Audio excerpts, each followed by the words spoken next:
1 লাখ টাকা আমি দাওয়াইলের থেকে পেয়েছি, অর্থাৎ সর্বমোটে আমি 3 ধাপে দাওয়াইলের কাছ থেকে প্রায় 2 লাখ টাকার বেশি আমি নিয়েছিলাম। সবচেয়ে বড় হচ্ছে যে আমরা দারিদ্র ফ্যামিলির, একবারে দারিদ্রতা একেবারে। আর কষ্টের, সবচেয়ে বেশি কষ্টের দিন ওই সময়টাতে আমি একাই প্রচুর পরিমাণ কান্না করছিলাম, মানে চোখের পানি আসছিল। ওই সময়ে প্রচুর পরিমাণ আল্লাহর কাছে মনে হচ্ছে কাঁদছিলাম। এটা এজন্যই, অর্থের খুব সমস্যা, এটা আমি আমার জীবনে খুব দেখেছি। ওই দিনটা একটু ব্যতিক্রম ছিল সবার চাইতে। আসসালামু আলাইকুম ওয়া রাহমাতুল্লাহি ওয়া বারাকাতুহু। আলহামদুলিল্লাহ ওয়াহদা ওয়াসসালাতু ওয়াসসালামু আলা মা লা নাবিয়্যা বা'দা। প্রিয় দর্শক মণ্ডলী, আপনারা অবগত আছেন আমাদের কর্জে হাসানা বিষয়ে। আমরা গত রমজানে ঘোষণা দিয়েছিলাম এবং তার পরবর্তীতে মোটামুটি প্রায় 20 জনের মতো আমরা পরীক্ষামূলক কর্জে হাসানা দিয়েছি আলহামদুলিল্লাহ। তো আজকে আমরা সফরে বের হচ্ছি। আমাদের যারা বিভিন্ন সম্মানিত উদ্যোক্তা আছে তাদের ব্যবসায়িক কার্যক্রম এবং তাদের সফলতা ব্যর্থতা এবং তাদের চিন্তা চেতনা, তাদের ব্যবসার ধরন, এগুলো সব আমরা তাদের কাছে জানবো ইনশাআল্লাহ। এবং এটি একটি ভ্লগ ভিডিওর মতো হবে। আশা করছি আপনারা আমাদের সাথে থাকবেন এবং আমাদের এই পুরো সফরকে, পুরো যাত্রাকে এনজয় করবেন ইনশাআল্লাহ। আজকে আমাদের ট্যুর বগুড়া আব্দুল্লাহ রাসেলের লাল মরিচের দইয়ের দোকানে আজকে আমরা যাচ্ছি ইনশাআল্লাহ।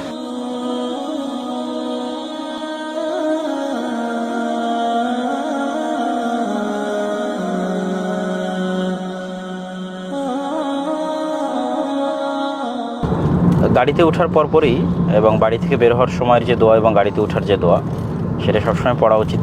আমরাও সাধ্য অনুযায়ী চেষ্টা করি পড়ার, কেননা আসলে এটা পড়লে অন্তরে যে স্যাটিসফ্যাকশান, যে প্রশান্তিটা পাওয়া যায় এবং রাস্তাঘাটের সকল বিপদ আপদ, দুর্ঘটনা, সকল কিছু এবং নিজের নিরাপত্তা, গাড়ির নিরাপত্তা, সব কিছু আল্লাহর উপর সমর্পণ করার যে প্রশান্তি, এইটা আসলে যারা নিয়মিত পাঠ করে তারাই ফিল করে। তা আমরা চেষ্টা করি, আব্বুর থেকেও শিখেছি, আমরা নিজেরাও চেষ্টা করি গাড়িতে উঠলে দোয়া পড়ার এবং আমাদের ড্রাইভারকেও স্মরণ করিয়ে দেওয়ার যে সে যেন দোয়া পড়ে। তো আব্দুল খালেক, তুমি গাড়িতে ওঠার দোয়া পড়ো এবং বাড়ি থেকে বের হওয়ার দোয়া পড়ো এবং আমরাও পড়ছি। বিসমিল্লাহি তাওয়াক্কালতু আলাল্লাহ লা হাওলা ওয়ালা কুওয়াতা ইল্লা বিল্লাহ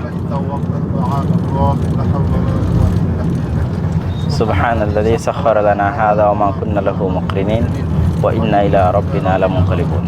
অর্থ আশা করি আপনারা জানেন।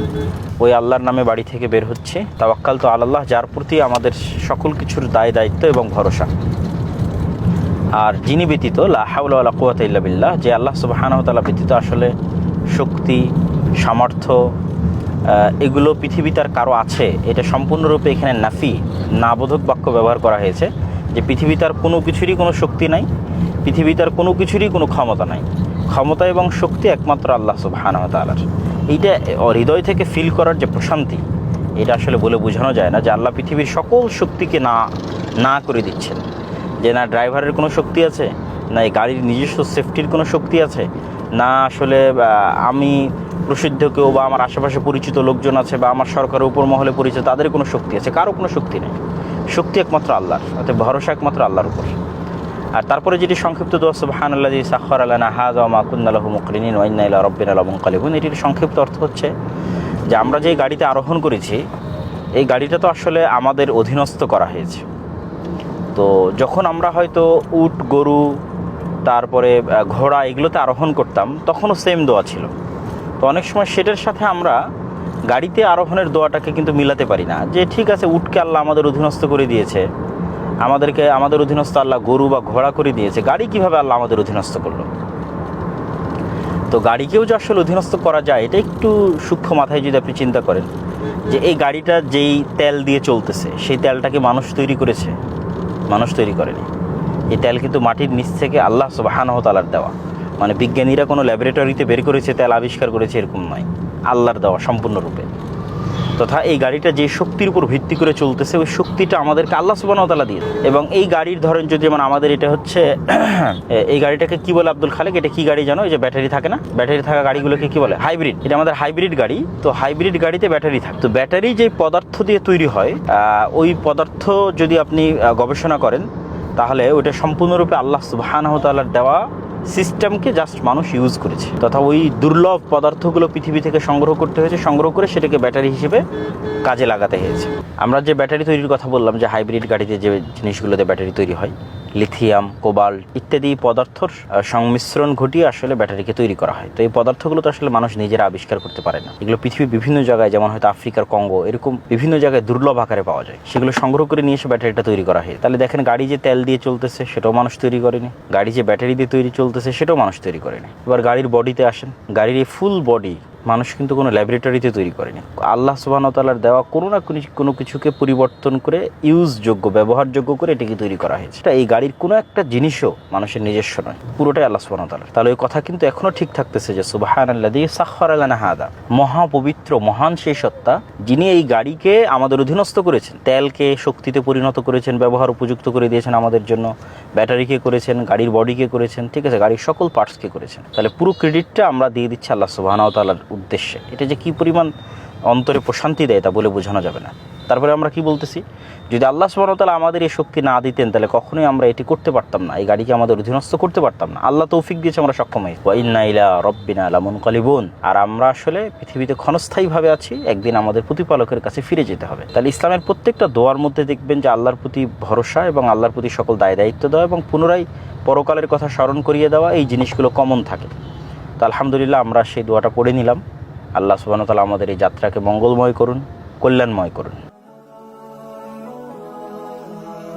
প্রিয় দর্শকবৃন্দ, আমরা রাজশাহী থেকে বগুড়া যাচ্ছি। তো রাজশাহী থেকে বগুড়া যাওয়ার আসলে কয়েকটা রাস্তা আছে, তার মধ্যে একটা রাস্তা নাটোর হয়ে যায়, যেটাতে বেশিরভাগ বাস সহ সব কিছু চলাফেরা করে, আর একটা রাস্তা নওগাঁ হয়ে বগুড়া। তো নওগাঁ হয়ে বগুড়া এই রাস্তাটা খুব ভালো, ভাঙ্গাচোরা তেমন একটা নাই, এই জন্য আমরা বেশিরভাগ এই রাস্তাতে যাতায়াত করি। তো আমরা জামিয়া সালাফি থেকে বের হয়ে এখন নহাটা ব্রিজ পার হচ্ছি। এই যে বর্ষা মৌসুমে নহাটার যে নদী, বারনই নদী রাজশাহীর, যেটা মূলত আত্রাই নদীর একটা শাখা নদী, মাশাআল্লাহ অনেক সুন্দর টইটম্বর পানি। যাত্রাপথের সময়গুলোকে আসলে হয় জ্ঞানার্জন বইয়ের পিছনে অথবা আল্লাহ সুবহানাহু ওয়া তাআলার জিকির স্মরণের পিছনে লাগানো উচিত। আমরা আসলে কোনোটাই সেভাবে পারি না। তবে আমার আব্বুকে দেখি, শেখ আব্দুর রাজ্জাক বিন ইউসুফ, উনি যাত্রাপথের সময়কে হয় গাড়িতে আরাম করার জন্য অথবা জিকির, তাসবিহ, তাহলিল সেটার পিছনে লাগান, বিশেষ করে সকাল সন্ধ্যার জিকির।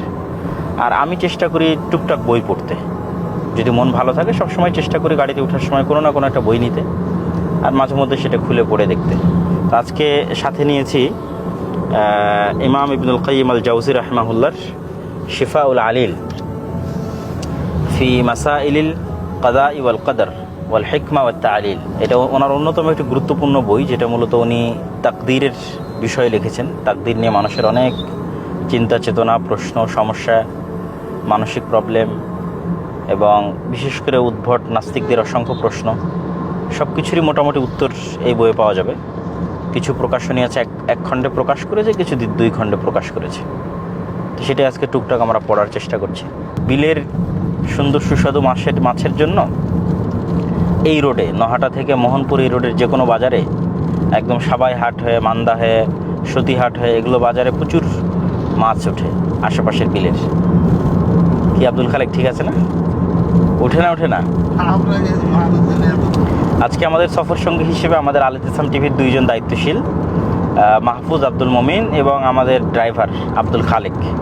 যদিও আমাদের পরিচিত ড্রাইভার আপনাদের সবার কাছে মাসুম আঙ্কেল, তবে আব্দুল খালেকও আমাদের নতুন ড্রাইভার, সেও মাশাআল্লাহ ভালো গাড়ি চালায়। মাসুম আঙ্কেল যেমন ভালো গাড়ি চালায়।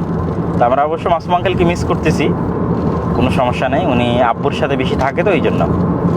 এই যে সামনে বামে কুসুম্বা মসজিদ, ওখানে যাওয়া যেতে পারে। আচ্ছা ঠিক আছে, কুসুম্বা মসজিদ তাহলে 2 মিনিটের দূরত্ব একটু দেখে নিই আমরা।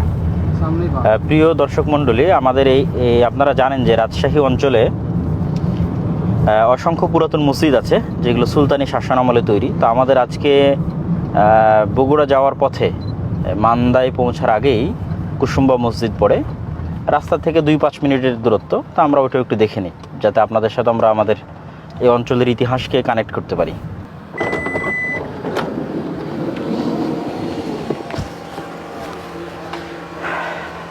আলহামদুলিল্লাহ আমরা কুসুম্বা মসজিদে পৌঁছে গেছি। কুসুম্বা মসজিদ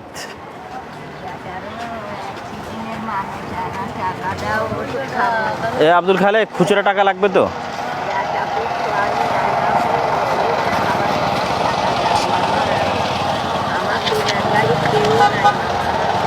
আমার হাতে তো দুটো 10 টাকা।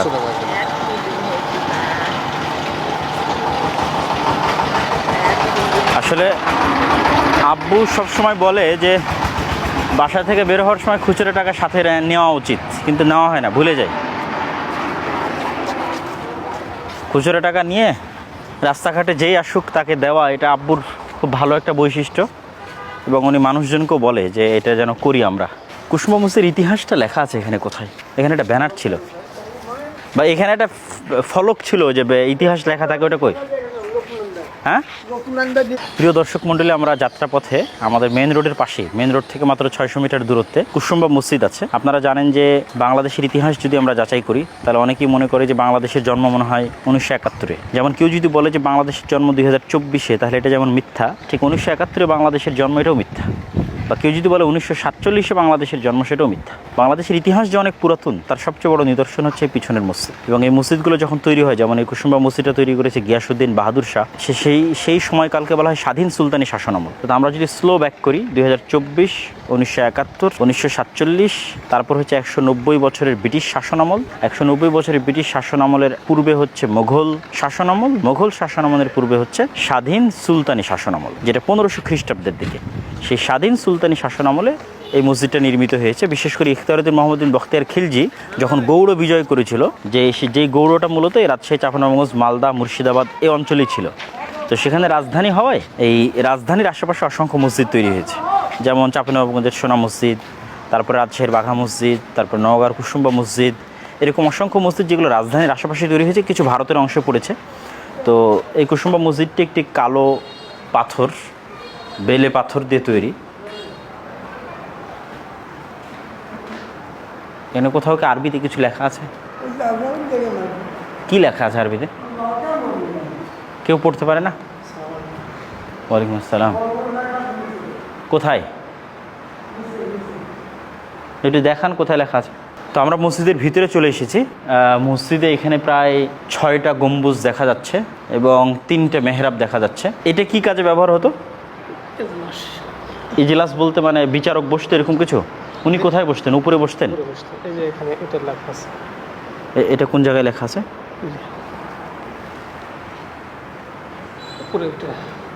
উপরে কোন অংশটাতে? ছোট্ট ছোট্ট চারকোনা পাথর আছে না উপরে, যে ওই যে চারকোনা পাথর। আচ্ছা আচ্ছা আচ্ছা আচ্ছা, কালেমা লেখা আছে প্রথমে। তারপরে কি লেখা আছে? আল আলেম আল আদিল, আমি একটু পড়ি থামে।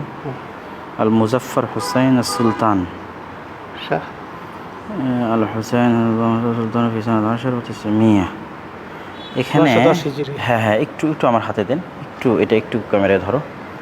এখানে আমরা এই মসজিদের গায়ে যেটা লেখা আছে সেটার একটা পিকচার দেখাচ্ছেন। আপনি এখানকার কে হন? উনি এখানকার পেশমাম ভাইয়ের নাম? আপনাকে দেখছেন আব্দুল্লাহ না? জি আব্দুল্লাহ। আপনার নাম? ওবায়দুল হক। ওবায়দুল হক। আচ্ছা, উনি আমাদের চিনতে পেরেছে, জাযাকাল্লাহ খায়ের। এটা আরেকবার একটু বের করে। তো এই জায়গাটা হচ্ছে আব্দুল মুমিন, ওই অংশটা বুঝতে পেরেছিস কি কোনটা? ওই যে চারকোনা ছোট্ট, আরও একটু জুম কর, ওই চারকোনা ছোট্ট জায়গায় এটা লেখা আছে। তো এখানে যেটা লেখা আছে, প্রথমে কালিমা লেখা আছে লা ইলাহা ইল্লাল্লাহ মুহাম্মদ রাসূলুল্লাহ। তারপরে সম্ভবত যেই সুলতান এটা তৈরি করেছেন তার নাম লেখা আছে, যা সুলতান আল আলেম আল আদিল, তথা সুলতান জ্ঞানী ন্যায়পরায়ণ শাসক।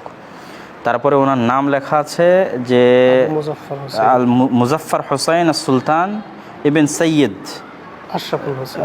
আশরাফুল হুসাইন লেখা আছে। এবং তারপরে লেখা আছে খাল্লাদাল্লাহু মুলকাহু ওয়া সুলতানাহু ফি সানাত 10 সুমিয়া, 910 হিজরিতে। 910 হিজরিতে উনি এটা তৈরি করেছেন এবং এখানে আরবিতে ওনার জন্য এই বাক্যটা লেখা আছে। কিন্তু ইতিহাসে যে লিখছে গিয়াসউদ্দিন বাহাদুর শাহ মুজাফফর হোসেন, তাহলে কিন্তু আমরা এখানে এটা পেয়েছি আর কি, এটা এখানে পাওয়া গেছে। এই জায়গায় কি আলাউদ্দিন নাকি? আলাউদ্দিন দুনিয়া নাকি এরকম আলাউদ্দুনিয়া উদ্দিন আবুল মুজাফফর হোসেন শাহ আর সুলতান ইবন সৈয়দ আশরাফুল হোসেন। এই লেখাটা একটু লিখি দেখি। আলাউদ্দিন আবুল মুজাফফর হোসেন, আলাউদ্দিন আবুল, আমাদের খতিব সাহেব এটা তর্জমা লিখছে আর কি। আমরা আসলে প্রথমে গুগলে সার্চ দিয়ে দেখলাম যে লেখা আছে গিয়াসউদ্দিন বাহাদুর শাহ এটা তৈরি করেছেন, কিন্তু আমি ভেতরে আসার পর এবং আমাদের পেশিমা, আপনার নাম কি বললেন? ওবায়দুল হক। উনি আমাদের এখানে একটা নাম ফলক, যেটা মসজিদের সাথেই লেখা ছিল আরবিতে, সেই নাম ফলকটা উনি আমাদের দেখালেন এবং ওটা উনি কাছ থেকে ছবি তোলা আছে নাম ফলকের, সেটা আমরা পড়লাম এবং সেটা আমরা অনুবাদও আপনাদের শুনিয়েছি। তো ওখানে স্পষ্টভাবে লেখা আছে যে আলাউদ্দিন হোসেন শাহ, যাকে আমরা চিনি। আলাউদ্দিন হোসেন শাহ একটা প্রসিদ্ধ বাদশাহ, গৌড় যে রাজধানী, সেই রাজধানী, সেখান থেকে তিনি শাসন চালাতেন। আসলে তিনি এই মসজিদটা তৈরি করেছেন এবং তার শাসনামলে এই মসজিদটা তৈরি হয়েছে। তো এই তথ্যটা আমাদের সংযুক্ত করার দরকার ছিল। তো এটা বলা যায় 910 হিজরি, এক্সাক্ট লেখা আছে যে 910 হিজরিতে এই মসজিদটা তিনি তৈরি করেছেন। তো আল্লাহ সুবহানাহু ওয়া তাআলা তাদের কাজ এবং তাদের শাসন ব্যবস্থা এবং তাদের যে ইতিহাস এবং ঐতিহ্য সেটিকে কবুল করুক। এবং আমরা যে কথা বারবার বলে থাকি যে বাংলাদেশের ইতিহাস 2024 বা 1947 বা 1971 শুরু নয়, অনেক পূর্বের ইতিহাস এবং আমরা অনেক পূর্ব থেকে একটি স্বাধীন জাতি। তো সেই স্বাধীনতা, মুসলমানদের স্বাধীনতা, ইসলাম ও দ্বীনের স্বাধীনতা, সেটির আলামত এই পুরাতন মসজিদগুলো। আবারও দেখা হচ্ছে ইনশাআল্লাহ। আসসালামু আলাইকুম ওয়া রাহমাতুল্লাহি ওয়া বারাকাতুহু। তো অনেক শুকরিয়া, ভালো লাগলো আপনার সাথে আপনাদেরকে দেখা, এবং এটা ভালো করেছেন। এটা আপনাদের একটা বই লেখে ওর মধ্যে যুক্ত করে দিবেন। বই লেখা আছে, অবশ্য বইটা দেখান তো ভাইয়া। শেষ হয়ে গেছে। শেষ হয়ে গেছে। আমরা আলহামদুলিল্লাহ রাজশাহী থেকে নওগাঁ অতিক্রম করে বগুড়া চার মাথায় দিয়ে বগুড়াতে প্রবেশ করলাম।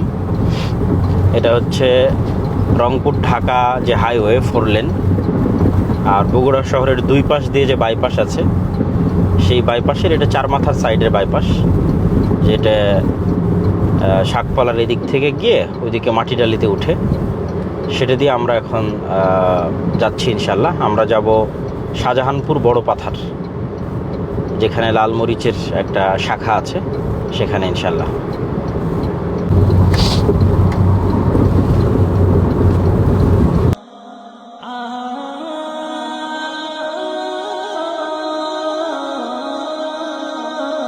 আসসালামু আলাইকুম। আলহামদুলিল্লাহ আমরা আমাদের লাল মরিচের যে কারখানা, সেই কারখানায় আমরা পৌঁছে গেছি। আব্দুল্লাহ রাসেল আমাদের স্বাগতম জানালো। সালাম আলাইকুম, ভালো আছেন? আলহামদুলিল্লাহ। তো আমরা যদিও বিস্তারিত কথা পরে শুনবো সব কিছু, তো আমরা লাল মরিচের কারখানায় এসে থামলাম। এটা কতখানি জমির উপর আব্দুল্লাহ রাসেল? এটা সর্বমোট 1800 এদিকে 18 শতাংশ আছে, তার মধ্যে 9 শতকের উপরে শুধু আপনার ইয়ে ওঠানো আছে। মানে মূল কারখানাটা 9 শতকের উপর আছে। জি, আর ওটাও মানে মোটা 18 শতাংশ। আচ্ছা, ওটাও একটা কাজ মাশাআল্লাহ। বাকি আছে। এখানে তাও দৈনিক কত দই উৎপাদন করো? কত বলতে আপনার দুধ 8 মণ 9 মণ প্রতিনিয়ত, এর বেশিও লাগে। আচ্ছা, তো বেশিরভাগ সময় 8 মণ 9 মণ। শুধু কি দই না অন্য কিছু হয়? মিষ্টান্ন, বিভিন্ন মিষ্টান্ন, সন্দেশ, সবকিছু আলহামদুলিল্লাহ। মিষ্টান্ন সন্দেশ, মাশাআল্লাহ। তো ঠিক আছে, আমরা বিস্তারিত আরও শুনবো। আমরা এখানে জোহরের সালাত আদায় করব, এবং যেহেতু সফরে আছে সেহেতু জোহর আসর জমা করব। জোহর আসর জমা করে আমরা আমাদের বাকি যে ভিজিটগুলো আছে সেগুলোতে যাবো ইনশাল্লাহ। প্রিয় দর্শক মণ্ডলী, আপনারা জানেন যে আজকে আমরা লালমরিচ, যে আমাদের বগুড়ার ঐতিহ্যবাহী দই ভিত্তিক আব্দুল্লাহ রাসেলের যে কোম্পানি বা দোকান লালমরিচ, সেটির কারখানায় আজকে আমরা এসেছি। আমরা সরাসরি আব্দুল্লাহ রাসেলের কাছ থেকে শুনবো দই তৈরির প্রসেস, এবং আব্দুল্লাহ রাসেল আমাদের ঘুরিয়ে দেখাবে যে কিভাবে সেই কারখানায় দই তৈরি করে বা কিভাবে সাধারণত দই তৈরি করা হয়। আসসালামু আলাইকুম।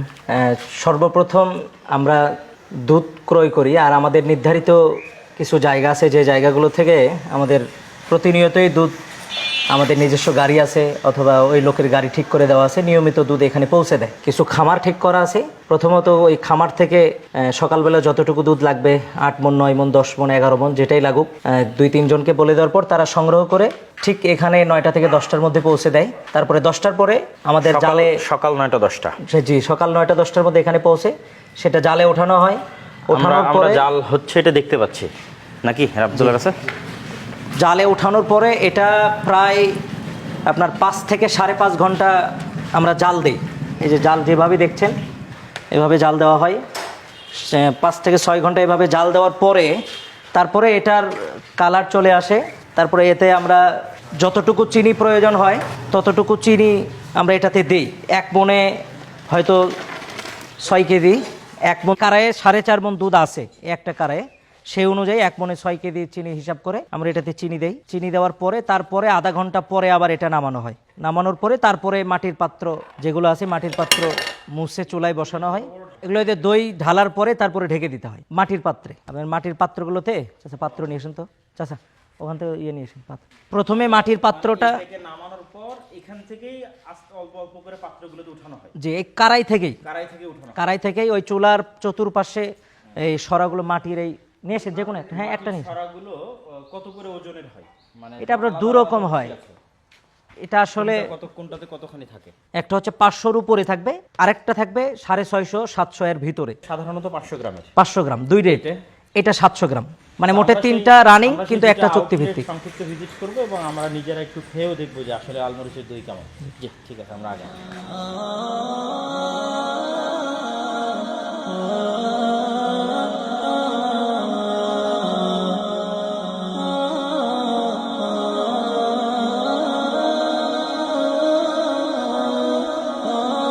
থেকে আমার কাছে সমস্যা নেই, চালু করুন। আলহামদুলিল্লাহ আমরা আজকে লালমরিচের একটা শাখায় আসলাম। আমাদের মুসলিম বাইতুল মালের যে প্রজেক্ট, সেই প্রজেক্টের সম্মানিত উদ্যোক্তা আবদুল্লাহ রাসেলের লালমরিচের এটা একটা শাখা। আসসালামু আলাইকুম। কে থাকে এই দোকানে আবদুল্লাহ রাসেল? এ থাকে, আরেকজন আছে, দুইজনের। এটা কি বাজার? এটা বাগবাড়ি বাজার, বাগবাড়ি বাজার। গাবতলী থানা, বগুড়া জেলা, থানা গাবতলী, আর গ্রাম এই এলাকার নাম বাগবাড়ি, শহীদ প্রেসিডেন্ট জিয়াউর রহমানের এলাকা। ও মাশাআল্লাহ। এখান থেকে কি পাইকারি সেল হয় না এখান থেকে শুধু এই দোকানের নরমাল সেল, মানে শুধু নরমাল লোকাল খুচরা সেল। খুচরা সেল। প্রতিদিন গড়ে কেমন বিক্রি হয়? এখানে দোকানটা আমার নতুন, ধরেন 3 মাস হয়নি এখনো। আচ্ছা, তাতে আপনার 7,000 8,000 টাকা আর একটু সেল বাড়বে ইনশাল্লাহ। আর তো এটা আমরা মোটামুটি এই ছোট্ট আউটলেটটা সম্পর্কে জানলাম। এর চেয়ে যেটা বড় বা মূল আউটলেট মাঝিরা বাজারে আছে, সেটা তো আমরা যাচ্ছি ইনশাল্লাহ। আমাদের সাথেই থাকেন। আসসালামু আলাইকুম।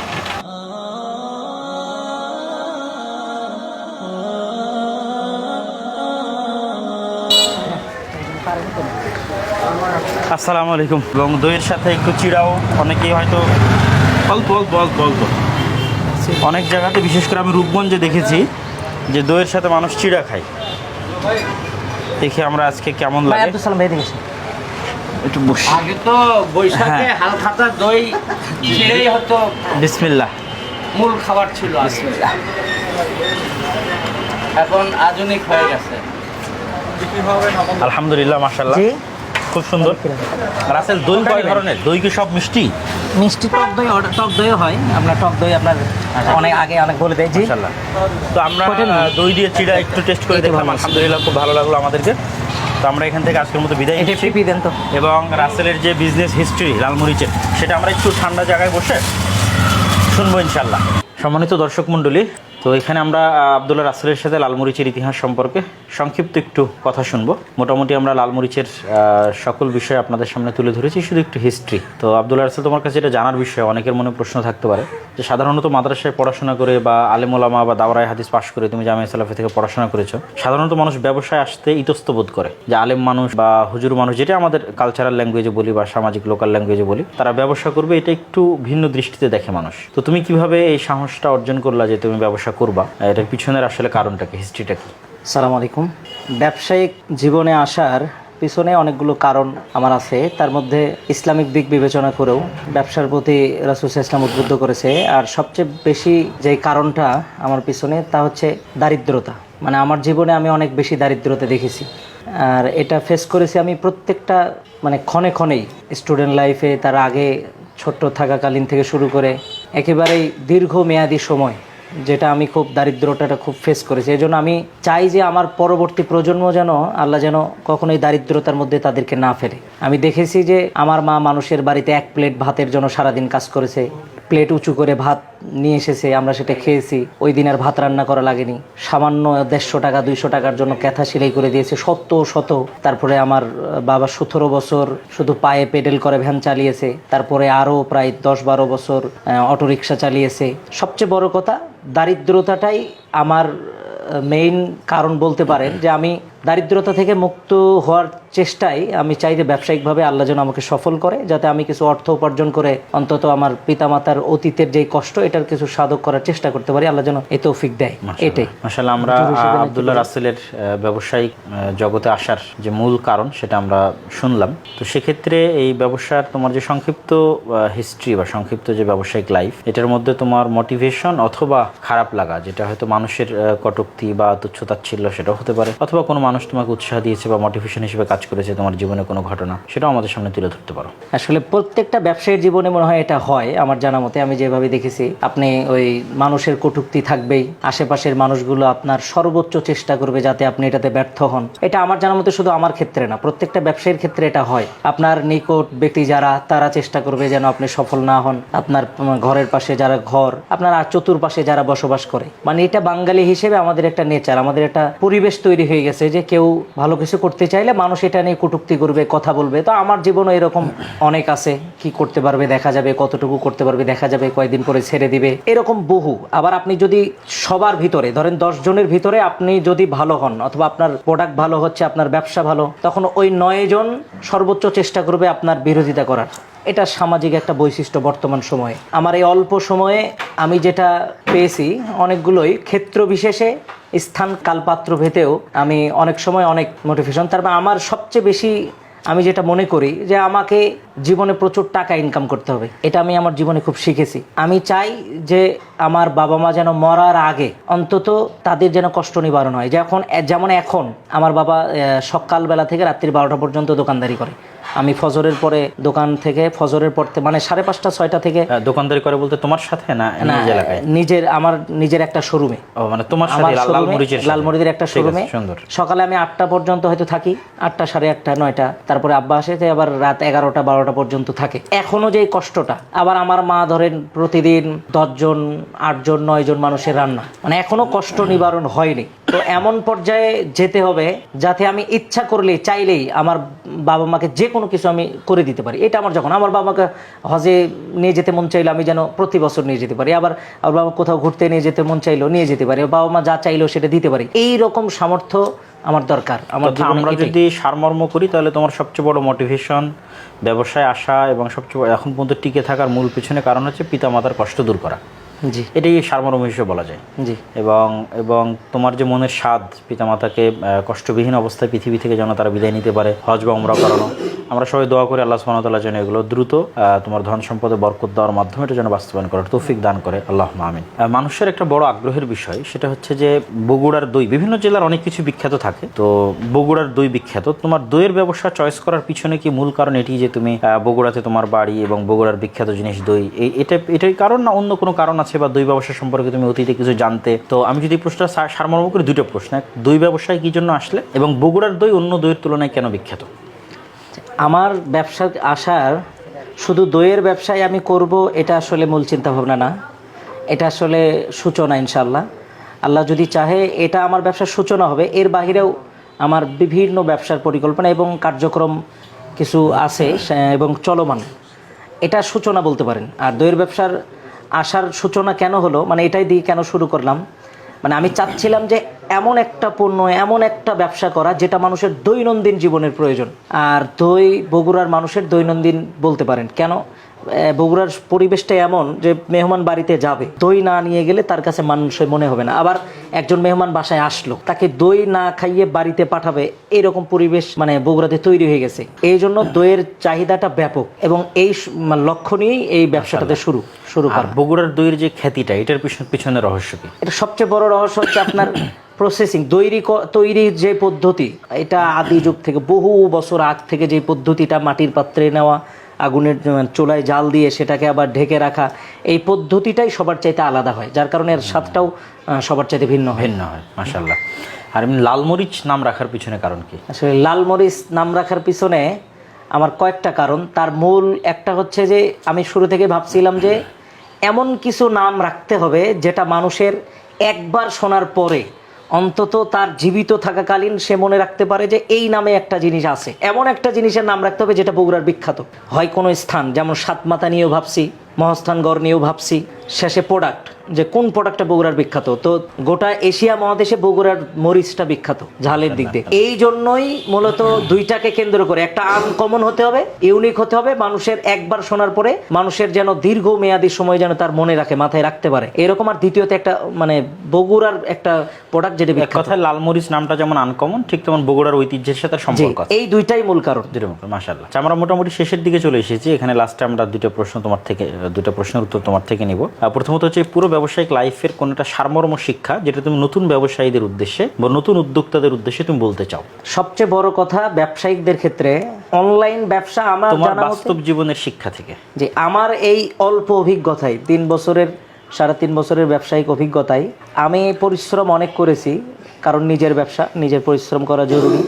একজন মানুষ নিজে যদি তার ব্যবসায় পর্যবেক্ষণ না করে, আমার জীবনের সবচেয়ে বেশি আমি যেটা শিক্ষা পেয়েছি যে নিজে খুব ভালোভাবে পর্যবেক্ষণ করতে হবে। আর যে ব্যবসাটা আমি করি, এই ব্যবসার সামান্য থেকে মানে একেবারে শুরু থেকে যদি খাদ্য প্রোডাক্ট হয় তাহলে তার শুরু থেকে শেষ পর্যন্ত প্রোডাক্টের যে প্রসেসিং, খাদ্য তৈরির যে প্রসেসিং, এটা আপনার জানা থাকতে হবে, তাহলে আপনাকে কেউ ফাঁকি দিতে পারবেন। আর যদি অন্য প্রোডাক্ট হয় সেটাও একবারে সাপ্লাই থেকে শুরু করে সেলসম্যান পর্যন্ত, তারপরে কাস্টমারের কাছে যাওয়া, এর পুরাটা আপনাকে নিজের অভিজ্ঞতা থাকতে হবে। আর নতুন ব্যবসায়ীদের ক্ষেত্রে যেটা সবচেয়ে বড় কথা, ব্যবসায়ী বের হতে, রাস্তায় নামতে হবে। রাস্তায় নামলে রাস্তা তৈরি হয়ে যায়। আর আমাদের শেষ প্রশ্ন হচ্ছে, পুরো ব্যবসায় তোমার কোনো স্পেশাল যদি স্মৃতি থাকে যে বিশেষ কোনো দিন সবচেয়ে কষ্টময় অথবা খুব ভালো আনন্দময়, কোথাও থেকে কোনো সহযোগিতা অথবা দুঃখ কষ্ট, সাহায্য সহযোগিতা যেটাই হোক, এটার একটা তুমি সারমর্ম দিবা আর কি, বিশেষ কোনো দিনের স্মৃতি এবং মানুষের থেকে পাওয়া ফিডব্যাক ভালো মন্দ। আমার এই 3 বছরের একটু বেশি সময়ের এই ব্যবসার অভিজ্ঞতায় সবচেয়ে বড় হচ্ছে যে আমরা দারিদ্র ফ্যামিলির একবারে দারিদ্রতা একেবারে। আর কষ্টের সবচেয়ে বেশি কষ্টের দিন ধরেন একদিন ঈদের দিনে আমি আমার ফ্যামিলিকে, মানে সবাই কষ্ট করে আমার ফ্যামিলির, এই ব্যবসা শুরুতে সবাই খুব কষ্ট করেছে, তো ফ্যামিলিকে বাসায় পাঠিয়েছি। পাঠানোর পরে এখানে আমরা 3 জন ছিলাম, আমি এবং আমার কর্মচারী 2 জন। তো ঈদের সালাতের পরে মানে কি খাবো এইটা আর কি করা হয়নি, রান্নাও করা হয়নি, কিছু করা হয়নি। দুপুরবেলাটা আমি ওদেরকে একটা খাওয়ার ব্যবস্থা করে দুপুরবেলা এইভাবে কাটিয়েছি। রাতের বেলা ফ্রিজের ওই মানে আগের দিনের একটা তরকারি ছিল, ওই তরকারিটা বের করে আমি আবার যারা নিচে তাদেরকে মানে খাবার কিনতে পাঠিয়েছিলাম কোথাও, মানে মাঝিরা ঈদের দিনে সমস্ত দোকান বন্ধ ছিল। তারপরে আমি অন্য জায়গা থেকে তাদের খাবার করছি, 2 জনের করছিলাম, কিন্তু আমারটা দেখলাম ওদের 2 জনেরই হবে না। তখন ওই ফ্রিজ থেকে ওটা বের করে আমি গ্যাসে গরম করছিলাম। আর ওই সময়ে ওই খাবারটা খাওয়ার সময় আসলে ক্ষুধা ছিল, সারাদিনে তো মানে তেমন কিছু খাওয়া হয়নি ঈদের দিন। ওই সময়টাতে আমি একাই প্রচুর পরিমাণ কান্না করছিলাম, মানে চোখের পানি আসছিল। আর আমি ওই সময়ে খাবার শেষ হওয়ার পরেই আমি ওই 2 রাকাত সালাত পড়ছিলাম, ইশার সালাত হয়ে গেছে, আমি নিজে 2 রাকাত সালাত পড়ে ওই সময়ে প্রচুর পরিমাণ আল্লাহর কাছে মনে সাথে কাঁদছিলাম। এটা এজন্যই, অর্থের খুব সমস্যা, এটা আমি আমার জীবনে খুব দেখেছি। তো ওই দিনটা একটু ব্যতিক্রম ছিল সবার চাইতে। আল্লাহর কাছে খুব কাঁদছিলাম সেদিন জায়নামাজে। কাঁদার পরে আল্লাহর কাছে অনেক কিছুই বলছিলাম যাতে আমি সফল হতে পারি। কারণ ওই যে আপনাকে বললাম যে দারিদ্রতাটা আমি খুব ক্ষণে ক্ষণে দেখেছি, এটা আমার জীবনে বড়। এই দিনের যদি আমরা সারমর্ম করি, যে এটা একটা ঈদের দিন, যে ঈদের দিনে আসলে ফ্যামিলিকে বাসায় পাঠিয়ে দেওয়া হয়েছে, কিন্তু আসলে মূলত রান্নার কেউ ছিল না, আমরা রান্না কেউ করতে পারি না, কিন্তু কাজের সুবাদে যেহেতু দই বিক্রি করতে হবে এবং ঈদের দিনে সবচেয়ে বেশি বিক্রি এবং আসল, সেহেতু তোমাকে কারখানা সংশ্লিষ্ট জায়গায় থাকতে হয়েছে। এবং কারখানা সংশ্লিষ্ট জায়গায় থাকতে গিয়ে আসলে রান্নার মতো কোনো ব্যবস্থা হয়নি এবং ব্যস্ততা এবং পুরো একটা ঈদের দিন আসলে না খাওয়া অবস্থায় পার হতে হয়েছে। এটা আসলেই খুবই দুঃখজনক এবং কষ্টকর একটা দিন, যদি আমরা সিরিয়াসলি এটাকে নিই যে ঈদের মতো একটা আনন্দের দিন যেখানে মানুষের ব্যাপক প্রস্তুতি থাকে, কিন্তু একজন উদ্যোক্তা তার রিজিকের সন্ধানে তাকে বিনা খাবারে সেই দিনটা পার করতে হয়েছে। তো এটা আমাদের জন্য, ভবিষ্যৎ যারা উদ্যোক্তা আসবে তাদের জন্য খুব ইন্সপিরেশন বা মোটিভেশন হবে যে আসলে কতটা দূর পর্যন্ত একটা মানুষ ত্যাগ করতে পারে তার নিজের ব্যবসাকে সামনের দিকে এগিয়ে নিয়ে যাওয়ার। আর সব লাস্টে সেটা হচ্ছে যে সর্বোপরি তুমি তোমার আত্মীয় স্বজন অথবা বন্ধু বান্ধব আশপাশ থেকে কেমন সাপোর্ট পেয়েছো? কটূক্তি করার মানুষ তো অনেক আছে বা তুচ্ছতাচ্ছিল্য করার মানুষ তো অনেক আছে, সাপোর্টের কথা 2-1টা বলে আমরা আমাদের আজকে ভিডিওটা শেষ করে দিই ইনশাআল্লাহ। কিন্তু সহযোগিতা সবচেয়ে বেশি আমি পেয়েছি ধরেন আমার বোন, তারপরে আমার বোন জামাই। হয়তো দীর্ঘদিন আমি তাকে মাসের কোনো টাকা দিতে পারি নাই, 7 মাস 8 মাস, মানে সে ধরেন আমার দোকানের একজন কর্মচারী আমার ব্যবসার, কিন্তু আমি তাকে টাকা যে দিব ওই টাকা তো আমাদের কাছে নাই, সেও চায় নাই। অনেক কষ্টে সে তার ফ্যামিলি মানে শুরু থেকে সে খুব সাপোর্ট দিয়েছে। হ্যাঁ, আর বাবা মা তো আছেই। আমার মা ওই সকালবেলা বোরখা পরে এসে ওই কারখানা প্রতিদিন আমিও ধুতাম, মাও ধুতো, আব্বাও ধুতো, 3 জন মিলে কারখানায় ধুইতাম। মানে তোমার বাবা মায়েরও একটা স্যাক্রিফাইস। জি, এটা দীর্ঘদিন। আর এখনো তারা তোমার সাথে কাজ করে যাচ্ছে। জি, আর্থিকভাবে আমি বলতে পারি যে কয়েকজন ব্যক্তির কাছ থেকে আমি সাপোর্ট পেয়েছি। যেমন আমার একজন বড় বোন বলতে পারেন, ওনার কাছ থেকে আমি একবারই 6 লাখ টাকা উনি আমাকে একবারই ধার দিয়েছিলেন। মাশাআল্লাহ। যদিও কিছু ঋণ আমি কিছু শোধ করেছি, আর অল্প কিছু সে পাবে আমি প্রত্যেকবার, এবং সে দীর্ঘমেয়াদী আমাকে সময় দিয়েছে, যেটা দিয়ে আরেকজন ভাইয়ের কাছ থেকে অল্প কিছু নিয়েছিলাম, গাজীপুরের জামালপুরের এক ভাইয়ের কাছ থেকে অল্প কিছু নিয়েছিলাম। আর শুরুতে আমি যখন ঘরটা করি তখন ঘর অর্ধেক করার পরে ঘরটা মানে মানে আর করা হচ্ছিল না, প্রায় 1 মাস কি তারও বেশি সময় বন্ধ হয়ে গেছে, কাজ বন্ধ ছিল। তখন আমি আপনার কাছে মানে আপনি আমাকে কোনো একটা কাজে ডেকেছিলেন, আমি দাওয়াইল্লাহর কাজে কেন অংশগ্রহণ করি না এরকম একটা কাজে। তখন আমি বলেছিলাম যে ভাই একটু সমস্যা আছে, তখন আপনি বলছেন তুমি রাজশাহী এসো। তারপরে আমি রাজশাহী গেলাম, তারপরে আপনি আমাকে বলেছিলেন কী সমস্যা, তখন আমি বলছিলাম একটু টাকা সহ, তখন আপনি আমাকে ওই সময় 50,000 টাকা দিয়েছিলেন। তারপরে আবার 50,000 টাকা দিয়েছিলেন, যদিও আমি অল্প কিছু শোধ করেছি। তারপরে এই ঈদে আবার 1 লাখ টাকা আমি দাওয়াইল্লাহ থেকে পেয়েছি। অর্থাৎ সর্বমোটে আমি 3 ধাপে দাওয়াইল্লাহর কাছ থেকে প্রায় 2 লাখ টাকার বেশি আমি নিয়েছিলাম।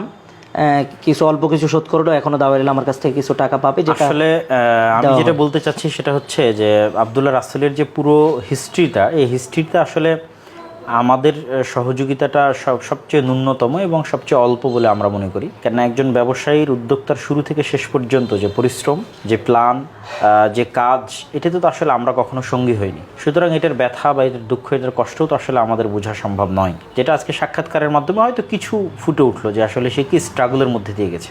আর হয়তো আমরা এতটুকু বলতে পারি যে হ্যাঁ, আমরা আমাদের জায়গা থেকে যদি ন্যূনতম পাশে দাঁড়িয়ে থাকি তাহলে সেটা আমাদের স্যাটিসফ্যাকশনের জায়গা, যে আমরা এরকম একজন উদ্যোক্তার, এরকম একজন দায়িত্বশীলের যারা তার পুরো লাইফটা স্যাক্রিফাইস করে একটা পর্যায়ে যাওয়ার চেষ্টা করতেছে, তাদের পাশে দাঁড়ানোর আমাদের সৌভাগ্য হয়েছে। এটাকে আমরা সৌভাগ্যের একটা লক্ষণ মনে করতে পারি, বাট এটা আমাদের আসলে কোনো ক্রেডিট বা কোনো অবদান এরকম অবশ্যই কখনোই নয়। আর সর্বশেষে আসলে বাংলাদেশের কালচারটাই এমন যে ব্যাংকিং সিস্টেমের মাধ্যমে সুদের ভিত্তিতে লোন নিয়েই মানুষকে ব্যবসা করতে হবে। ক্যাশ টাকার ব্যবসায়ী পাওয়াও যেমন খুব কঠিন, আবার কেউ যে কর্জে হাসানা দিবে এই কালচারটাও নাই। তো লাস্ট তুমি 2টা বাক্য বলবা যে আসলে কর্জে হাসানার কালচারটা আমাদের মধ্যে তৈরি করা উচিত কিনা মুসলিম সমাজের। আমি যখন ব্যবসার শুরুতে আমার ধরেন ঘর করতে প্রায় 14 লাখ টাকা লাগলো।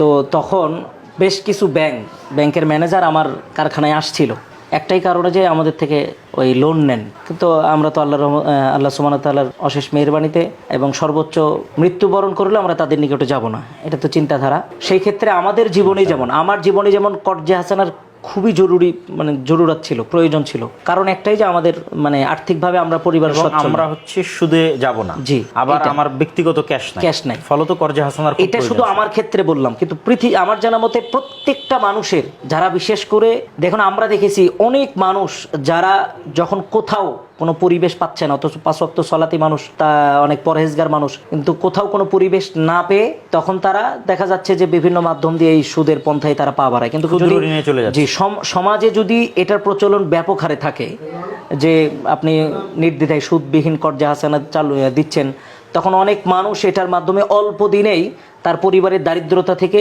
সে একটু প্রচেষ্টা করে ইনশাল্লাহ অল্প সময়ের মধ্যেই সেই দারিদ্রতা থেকে ফিরে আসতে পারবে। এটা অল্প সময়। এর জন্য কর্জে হাসানার বর্তমান সময়ে একজন মানুষের জন্য, সেটা ব্যবসায়িক হোক অথবা কোনো গাড়ি, যে কোনো ভ্যান চালক, অটো চালক, রিক্সা চালক হোক, সামান্য সময়ের জন্য তার অনেক টাকার দরকার হলে এটা কর্জে হাসানার মাধ্যমে সে খুব দ্রুতভাবে সফল হতে পারবে, সুদবিহীনভাবে।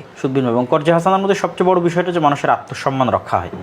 এটা মানুষকে যখন দান বা সাদকা করা হয় তখন এখানে তার আত্মসম্মানটা নষ্ট হয়, কিন্তু কর্জে হাসানা মানে সে টাকাটা আবার ফেরত দিবে। এই জন্য আসলে কর্জে হাসানা বিষয়টা একটা সমাজে সুদের বিরুদ্ধে যুদ্ধ করার জন্য খুবই জরুরি। তো আমরাও চেষ্টা করছি, আপনারাও নিজ নিজ ব্যক্তিগত উদ্যোগ, সামাজিক উদ্যোগের জায়গা থেকে সুদের বিরুদ্ধে যুদ্ধ করার জন্য আপনাদের গ্রামে দেখেন, আপনাদের অঞ্চলে দেখেন কত ক্ষুদ্র ঋণের প্রতিষ্ঠান আছে। সেটা দেখেও তো আপনাদের মধ্যে জাজবা তৈরি হওয়া উচিত যে তারা যদি সুদের এই প্রচারের জন্য এত চেষ্টা করতে পারে, আমরা কেন কর্জে হাসানা দেওয়ার জন্য চেষ্টা করতে পারি না। আল্লাহ আমাদের সবাইকে তৌফিক দিন। আমরা আজকে বগুড়া সফরে আব্দুর রউফের বাসায় এসেছি। আব্দুর রউফের একটু সংক্ষিপ্ত পরিচয় দিয়ে আমার ডান পাশে বসে আছে। আমরা যখন প্রথম দাওয়া ইলাল্লাহর করোনা কেন্দ্রিক যে ফ্রি অক্সিজেন বিতরণের কাজ শুরু করেছিলাম, তখন বগুড়ার বিভিন্ন মেডিকেলে নিরলস পরিশ্রম করে যারা ফ্রি অক্সিজেনের কাজে সহযোগিতা করেছিল এবং পাশাপাশি দাওয়াইল্লাহর বিভিন্ন যে উদ্ধার কার্যক্রম, যেমন ফেনীর উদ্ধার কার্যক্রম সহ আরও বিভিন্ন উদ্ধার কার্যক্রম, সেগুলোতে যাদের অবদান অনেক বেশি ছিল তার মধ্যে অন্যতম একজন হচ্ছে আব্দুর রউফ। মাশাআল্লাহ, আব্দুর রউফের ফ্যামিলি, আল্লাহ সুবহানাহু ওয়া তাআলা তাদের ধন সম্পদে বরকত দান করুক। সে ভালো ফ্যামিলির ছেলে, কিন্তু ভালো ফ্যামিলির ছেলে হওয়ার পর আমরা তাদের বাসায় আসছি, প্রায় 6 তলা বাসা। ভালো ফ্যামিলির ছেলে হওয়ার পরও সে যতটা মানুষের সহযোগিতায় থাকে এবং দিনী কার্যক্রমে থাকে সেটা ভাষায় প্রকাশ করার নয়। তো আব্দুর রউফেরও সুন্দর ব্যবসা আছে, মাছের অ্যাকুরিয়ামের ব্যবসা, সেখানে আমরা যাব এবং দেখবো তার ব্যবসা। তো আব্দুর রউফের একটা ছোট্ট প্রশ্ন ছিল যেটা সে আমাকে জিজ্ঞেস করতেছিল। তুমি কি জন্য জিজ্ঞেস করছিল আব্দুর রউফ? আমি মূলত জিজ্ঞাসাটা এরকম ছিল যে আপনাদের পুরো কার্যক্রম আমি শুনলাম, জানলাম, তো আমার যেহেতু একটা ব্যবসা আছে, আমি যদি আপনাদের কোনোভাবে সহযোগিতা করতে পারি, এর কোনো অপশন আপনাদের আছে কিনা? মাশাআল্লাহ। তো আমরা বগুড়ায় যখনই আসি না এখন আব্দুর রউফ সেটার খোঁজ খবর রাখে। আজকে আমরা আব্দুর রউফের বাসাতেই খাওয়া দাওয়া করবো দুপুরের। তো আব্দুর রউফের আগ্রহ হচ্ছে যে আমাদের এই কর্জে হাসানার যে কার্যক্রম, এইটাতে তার পক্ষ থেকে সে কোনো সহযোগিতা করতে পারবে কিনা, কেননা তারও নিজস্ব ভালো ব্যবসা আছে এবং তার ফ্যামিলিও ভালো ফ্যামিলির সাথে বিলং করে। তো আপনারা জেনে খুশি হবেন যে আমরা শুধু আমাদের নিজস্ব ফান্ড থেকে কর্জে হাসানা দিচ্ছি এরকম নয়, বরং আপনারাও আর দাওয়াইল্লাহর যে মুসলিম বাইতুল মাল, যে কর্জে হাসানা প্রজেক্ট, আমরা এটার নাম দিয়েছি মুসলিম বাইতুল মাল। এই মুসলিম বাইতুল মালে আপনারা আপনাদের, যেমন মানুষ ব্যাংকে টাকা পয়সা রাখে, ঠিক সেরকম এখানেও আপনারা আপনাদের টাকা জমা রাখতে পারবেন, আমানত বা ডিপোজিট হিসেবে জমা রাখবেন। অনেকের মনেই হয়তো সন্দেহ থাকে যে সে সাধারণ যে সুদী ব্যাংক, কনভেনশনাল ব্যাংক, সেটার থেকে সে রাখলে অনেক সময় শর্ত রাখে সুদ নিব না। আবার অনেক সময় ইসলামী ব্যাংকের মধ্যেও মানুষের অন্তরে সন্দেহ কাজ করে যে আসলে প্রকৃত অর্থে সেগুলো সুদমুক্ত কিনা। এরকম অসংখ্য মানুষকে আমি জানি যারা ইসলামী ব্যাংকে টাকা রেখেও কোনো মুনাফা নেয় না এবং কনভেনশনাল ব্যাংকে টাকা রেখেও কোনো মুনাফা নেয় না। তো সেক্ষেত্রে আপনাদের জন্য এটি সুবর্ণ সুযোগ, যারা আপনারা মুনাফার চিন্তা করেন না, তারা মুসলিম বাইতুল মালে আপনাদের যে কোনো পরিমাণ টাকা আপনারা ডিপোজিট করে রাখতে পারবেন। এবং এটার যেটা সংক্ষিপ্ত সিস্টেম, সেটা হচ্ছে জমা দেওয়ার পরবর্তী 3 মাসের মধ্যে আপনি এটি উঠাতে পারবেন না, তথা 3 মাস পর থেকে আপনি উঠাতে পারবেন। এই জন্য যে আমরা যেহেতু এই টাকার থেকে অল্প অল্প করে আমাদের যারা কর্জে হাসানা গ্রহণ করে তাদের কাছে দিয়ে থাকি, আর আমরা আমাদের বিশ্বস্ত এবং আমাদের মসজিদ ভিত্তিক যে মক্তব এবং মাদ্রাসা ভিত্তিক জামিয়া সালাফের অধীনস্থ যে মুআদালা কোরআন ও দিন শিক্ষা কোর্সে যারা অংশগ্রহণ করে, 3 দিনের মাদ্রাসায় যারা অংশগ্রহণ করে, এরকম পরিচিত সার্কেলের মধ্যেই আমরা এই কর্জে হাসানাটা দেওয়ার চেষ্টা করি। এটা এমন না যে যেই আসবে সেই পাবে, এরকম না, কেন যেহেতু এটা বিশ্বস্ততার ব্যাপার এবং যেহেতু এখানে কোনো সুদের ব্যবস্থা নাই, সেহেতু আমাদের এটা পূর্ণ লিল্লাহিয়াত এবং ফি সাবিলিল্লাহর উপর টিকে থাকে। সেহেতু আমাদের যে 600টা মক্তব আছে, 600টা মক্তবের সাথে সংশ্লিষ্ট যারা দায়িত্বশীল ইমাম মুয়াজ্জিন আছে, আমাদের অধীনস্থ যে মুআদালাকৃত প্রায় 50-এর অধিক প্রতিষ্ঠান আছে, সেই প্রতিষ্ঠানগুলোর যারা শিক্ষক এবং দায়িত্বশীল আছে, অথবা কোরআন ও দিন শিক্ষা কোর্সে যারা আসতেছে বা 3 দিনের কোর্সে যারা আসতেছে, তাদের মধ্যে যারা বিশ্বস্ত, যাদের প্রয়োজন, তাদেরকে আমরা কর্জে হাসানা দেওয়ার চেষ্টা করি। সুতরাং আপনারা নিশ্চিন্তে এখানে আপনাদের অর্থ জমা রাখতে পারেন। ঠিক যেমন রাসূলুল্লাহ সাল্লাল্লাহু আলাইহি সাল্লামকে মক্কাবাসী বিশ্বাস করতো আল আমিন হিসেবে, আর সাদিক হিসেবে, আপনাদের যদি আমাদের প্রতি ন্যূনতম বিশ্বাস থাকে, তাহলে আমরা এই কর্জে হাসানা প্রজেক্টে মুসলিম বাইতুল মালে কোনো দান বা কোনো ডোনেশন আমরা নিচ্ছি না বা নেই না। এই পুরো মুসলিম বাইতুল মালে আমরা এমন অর্থই নিই যেটা আপনি পুনরায় ফেরত পাবেন এবং ফেরত চাইলে আমরা আপনার কাছে ফেরত দিব। এবং সেটার সিস্টেমটা হচ্ছে 3 মাস পর থেকে আপনি ফেরত নেওয়া শুরু করবেন এবং ফার্স্ট যে চাওয়াটা সেটা যেন 50% তথা অর্ধেক। আপনি যদি 10,000 জমা দিয়ে থাকেন, 1 লাখ জমা দিয়ে থাকেন, তাহলে প্রথম চান্সই পুরোটা উঠিয়ে নিলে আমাদের জন্য একটু কষ্টকর হবে। আপনি প্রথম চান্সে সেটার অর্ধেক উঠিয়ে নিতে পারবেন, তারপরে ধীরে ধীরে আবার বাকি অর্ধেক উঠিয়ে নিতে পারবেন। এবং উঠানোর ক্ষেত্রে আমাদেরকে 72 ঘন্টা আগে তথা মোটামুটি 3 কর্মদিবস আগে জানালেই হবে। আর এই পুরো সিস্টেমটা অনলাইনে। আব্দুর রউফ, তোমার জন্য পরিষ্কার করে বলি যে আমাদের যে ওয়েবসাইট আছে Nibras Islamic research foundation nirf.org.bd, সেই ওয়েবসাইটে গেলে কর্জে হাসানার অপশানে গেলে তুমি তোমার জন্য অ্যাকাউন্ট ওপেন করতে পারবা। সাইন আপ করে তোমার পাসওয়ার্ড সেট করে অ্যাকাউন্ট ওপেন করলে তুমি যখন লগ ইন করবা, তোমার জন্য একটা ড্যাশবোর্ড আসবে। ওই ড্যাশবোর্ডে তুমি তোমার অপশান দেখতে পাবা ডিপোজিট এবং অনলাইনে পেমেন্ট। অনলাইনে তুমি বিকাশ, নগদ, অল এভরিথিং থেকে অনলাইনে বসে থেকে পেমেন্ট করতে পারবা। পেমেন্ট করার পর তোমার জন্য একটা অ্যাকাউন্ট নাম্বার ক্রিয়েট হয়ে যাবে এবং তোমার ওখানে দেখাবে যে তুমি এত টাকা ডিপোজিট করেছো এবং তোমার কাছে একটা রসিদ চলে যাবে। ওই লিঙ্ক থেকেই যখন তুমি আবার টাকা উত্তোলন করতে চাইবে, অনলাইন থেকে আবেদন করবে, তোমার ওখানে অটোমেটিক ব্যাঙ্ক অ্যাকাউন্ট দেওয়া থাকবে, সেই ব্যাঙ্ক অ্যাকাউন্টে আমরা আবার টাকা ফেরত পাঠিয়ে দেবো। তো আমাদের এই কর্জে হাসানা প্রজেক্টে আমরা কোনো দান বা কোনো ডোনেশন নিচ্ছি না, বরং অন্যান্য ব্যাংকে আপনারা যেভাবে টাকা রেখেছেন সেরকম নিশ্চিন্তে মুসলিম বাইতুল মালে MBM-এ আপনাদের টাকা জমা রাখতে পারেন এবং যে কোনো সময় সেই টাকা উঠিয়ে নিতে পারেন। এভাবেই আপনারা আমাদের সহযোগিতা করতে পারেন এবং এইভাবে গ্রাম বাংলায় যারা দিন এবং মসজিদ মাদ্রাসার সাথে সম্পৃক্ত, তাদেরকে স্বাবলম্বী করার, তাদেরকে উদ্যোক্তা হিসেবে গড়ে তোলার এই মহৎ কাজে সম্পৃক্ত হতে পারেন। সম্মানিত দর্শক মণ্ডলী, আব্দুর রউফের গল্প আপনাদের সামনে করছিলাম। তো আব্দুর রউফের যে ব্যবসার কথা বলছিলাম, আব্দুর রউফের ব্যবসা হচ্ছে মাছের অ্যাকুরিয়ামের ব্যবসা। তো আব্দুর রউফ, তুমি একটু শোনাও তোমার ব্যবসা সম্পর্কে।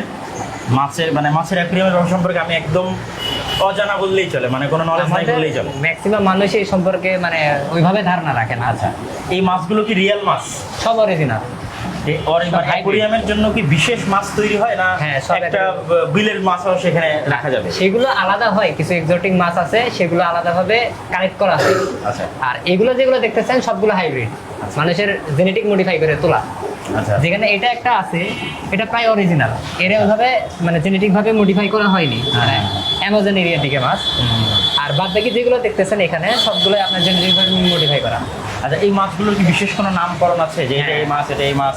এটা হচ্ছে গোরামি, যেটা বাংলাদেশে খলিশা বলা হয়। আচ্ছা, খলিশার মতো। হ্যাঁ, খলিশার মতনই ওদেরই একটা প্রজাতি, জেনেটিক্যালি ডেভেলপ করা আছে। হ্যাঁ। এটা হচ্ছে টাইগার বাব আছে এর ভিতরে, তারপরে এখানে আছে প্লাটি, সাথে কিছু মলি আছে। এটা রেড ক্যাপ, এটা হচ্ছে গোল্ডফিশের একটা জাত, এটা হচ্ছে অ্যাঞ্জেল। আর নিচে আপনার টিনফয়েল বার্ব আছে। কেউ যদি এই ধরনের মাছের এই যে অ্যাকুরিয়াম করে, এই হ্যাঁ। পানিটা কতদিন পর পর চেঞ্জ করা লাগে? এটা আমরা বলি এর ভিতরে বেনিফিশিয়াল ব্যাকটেরিয়া থাকতে হবে। হ্যাঁ, এটা রেখে দিয়ে আপনার পানি পরিবর্তন করবেন। অনেকে আছে যে একদিনে 2 থেকে 3 বারও পরিবর্তন করে, কিন্তু আমরা মিনিমাম বলি 1 মাসের আগে পানি চেঞ্জ দিবেন না। আর চেঞ্জ দিলেও মিনিমাম আপনার অর্ধেক পুরাতন পানি থাকবে আর অর্ধেক নতুন পানি থাকবে। তো কি যেন একটা ব্যাকটেরিয়ার কথা বললো, ওটা কি বাইরে থেকে দিতে হয়? না, ওটা অটোমেটিক পানির ভিতরে তৈরি হয়। অটোমেটিক মাছ থাকার কারণে অটোমেটিক তৈরি হয়। হ্যাঁ, এটা হয় কি বায়োলজিক্যাল বিষয় তো, যখন পানির ভিতরে যে অক্সিজেন ফ্লো হচ্ছে হইতে হইতে এর ভিতরে একটা ব্যাকটেরিয়া তৈরি হয়, হ্যাঁ, অ্যামোনিয়াস বলা হয়। এটা আপনার অ্যামোনিয়া নষ্ট করে দিয়ে পানিটাকে আপনার মাছের থাকার উপযোগী করে। এই জন্য পুরাতন পানির কিছু অংশ রাখতেই হবে। হ্যাঁ, বুঝতে পেরেছি। আর এই মাছগুলো কতদিন বাঁচে? এইটা আপনার গড়ে 2.5 থেকে কিছু কিছু মাছ আছে 50 বছর 100 বছরও বাঁচে। 2.5 থেকে 50-100 বছর পর্যন্ত বাঁচে? হ্যাঁ। বাপরে বাপ। এরকম হয় না যে 1-2 বছরের মধ্যে মাছ মারা যাচ্ছে, এরকম এটা স্বাভাবিক। যে মাছ হয় কি, এটা পানির জিনিস, অনেকেই পানির প্যারামিটারটা বুঝে না। মানে কখনো পানি অ্যাসিডিক হয়ে যেতে পারে, অ্যালকালাইন হয়ে যেতে পারে, এটা অনেকেই বুঝে উঠতে পারে না। আবার আরেকটা কারণে মাছ মরে, অনেকে খাবার বেশি দেয়। আচ্ছা, এবার আমরা একদম লাস্টে আসি। এটার দামটা নির্ধারণ করে কিসের উপর? এরিয়া, ছোট বড়, মাছ বেশি কম, কিসের উপর দামটা নির্ভর করে? অ্যাকোরিয়ামটা না, এটার উপরে কোনোভাবে ডিপেন্ড করে না। এমনও হইতে পারে যে আপনার এই যে ছোট্ট একটা অ্যাকোরিয়াম, এইটার দাম আপনার 10,000 ছেড়ে যেতে পারে। 10,000 ছেড়ে যাবে। অথচ এই একটা অ্যাকোরিয়ামের দাম 10,000 টাকা। এটা একটা তাহলে কিসের উপর ডিপেন্ড এটা করে? হচ্ছে ভিতরে আপনি কিভাবে ডেকোরেশন করতেছেন, কিভাবে সাজাচ্ছেন, সেটার উপর পুরোটা ডিপেন্ড। মাছের কোয়ালিটির উপর নির্ভর করতে পারে। মাছ কত সুন্দর, এটার উপর নির্ভর করতে পারে। হ্যাঁ। আচ্ছা, আবার কত রেয়ার মাছ, এইটা যদি জিজ্ঞেস করি এটার দাম কত? এটা 10,000। 10,000। হ্যাঁ। আর এই যে এগুলো এগুলো এখানে যেগুলো আছে না, এগুলো হচ্ছে আমাদের সব ডিসপ্লে, এগুলো সাইজের অ্যাকোরিয়াম হয় না। আবার এখানে মাছ আছে 50 টাকা জোড়ারও মাছ আছে, মানে 25 টাকা পিস। আবার নিচে আছে 30 টাকা জোড়ারও মাছ আছে। আর এইটা কি এখানে কোনো মেশিন সেট করা আছে অক্সিজেন বের এটা করার আমাদের জন্য? উপরে একটা বড় মেশিন সেটআপ করা থাকে, ওটা থেকে বাবল আসে। আচ্ছা, ওটাতে আমরা যখন কেউ নিজের বাসায় নিয়ে গেল তখন বাবল কিভাবে আসবে? তখন যেটা আসবে সেটা আমাদের ছোট ছোট মেশিন আছে। ছোট মেশিন সেট আমাদের করে দিতে হয়? আপনার বড় কমার্শিয়াল ভাবে ওই ছোট মেশিন তখন সেট করে দিতে হয়? সেট করে দিতে হবে। মাশাআল্লাহ। তো আল্লাহ তোমার ব্যবসায় বরকত দান করুক। দেখা হবে ইনশাআল্লাহ। তো আমরা আব্দুর রউফের অ্যাকুরিয়ামের দোকান ঘুরে গেলাম, আব্দুর রউফের বাসায় খাওয়া দাওয়া করলাম। সবাই আব্দুর রউফের জন্য দোয়া করবেন, আল্লাহ যেন তার অ্যাকুরিয়ামের ব্যবসায় বরকত দান করে। এবং আব্দুর রউফের মতো যারা উদ্যোক্তা আছে, ব্যবসায়ী আছে, তাদের জন্য দাওয়াইলার যে মুসলিম বাইতুল মাল আছে, তাদের যে লেনদেনের যে অর্থ বিভিন্ন সময় বিভিন্নজন বিভিন্ন ব্যাংকে রাখে, সেটা যেন আমাদের মুসলিম বাইতুল মালে রাখার তৌফিক দান করে সবাইকে। আল্লাহ আমিন। জাযাকাল্লাহ খাইর। তো ঠিক আছে আব্দুর রউফ, দেখা হবে ইনশাআল্লাহ। গর্জিয়া হাসান প্রজেক্টে যোগ দিতে এখনই ইনস্টল করুন আমাদের মোবাইল অ্যাপ অথবা এখনই ভিজিট করুন nirf.org.bd। মুসলিম বাইতুল মালে ক্লিক করে যান সাইন আপ অপশনে, লিখে দিন আপনার নাম, মোবাইল নম্বর ও ইমেল, সাথে সেট করুন পাসওয়ার্ড। এরপর নির্বাচন করুন নিবন্ধনের প্রকার এবং তারিখ, আপনার পেশা, এনআইডি নাম্বার ও বর্তমান ঠিকানা পূরণ করুন। নীতিমালা মেনে নিচ্ছেন এতে টিক দিন, আর সবশেষে ক্লিক করুন সাইন আপ। তাহলেই তৈরি হয়ে যাবে আপনার অ্যাকাউন্ট। এরপর কর্জনিতে ক্লিক করুন নতুন কর্জে হাসানা, আর অর্থ জমা দিতে অর্থ জমা দানে ক্লিক করলে দেখতে পাবেন ডিপোজিট অপশন। এরপর ডিপোজিটে ক্লিক করে জমার পরিমাণ দিয়ে সাবমিট করে দিন। এবারে কার্ড, মোবাইল ব্যাংকিং বা নেট ব্যাংকিং যে কোনো মাধ্যম ব্যবহার করে সম্পূর্ণ করুন জমাদান প্রক্রিয়া।